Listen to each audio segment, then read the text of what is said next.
தம்பி என்ன நடந்து போறீல? பறந்து போக ரெக்க இல்ல, அதான் நடந்து போயிட்டு இருக்கேன். தம்பி நீங்க முத்துராமன் மகன் தானே? ஆமாண்ணே, எங்கப்பா உங்களுக்கு தெரியுமா? தெரியும் தம்பி. இங்கிட்ட எங்க போறியா? இந்த பஸ் ஸ்டாண்ட் வர போறேனே. நீங்க எல்லாம் நடந்து போலாமா? நான் பஸ் ஸ்டாண்ட் போகணும்னா நான் தாங்க நடந்து போனேன். இல்ல தம்பி, உங்க அப்பா எனக்கு எவ்வளவு உதவி பண்ணிருக்காரு தெரியுமா? எங்கப்பாவா? அவர் அப்படிலாம் பண்ண மாட்டாரு. போங்க தம்பி போங்க.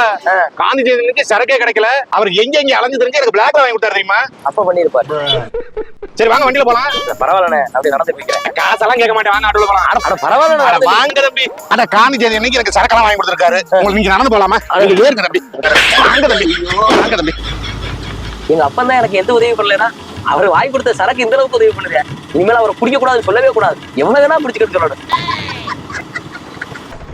தம்பி எங்க போனா? அண்ணே, தூண்டி கருப்பர் கோயில் சவாரி போனோம், போலாமா? நல்ல சவாரியாச்சே.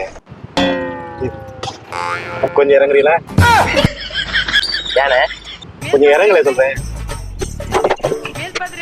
நீங்க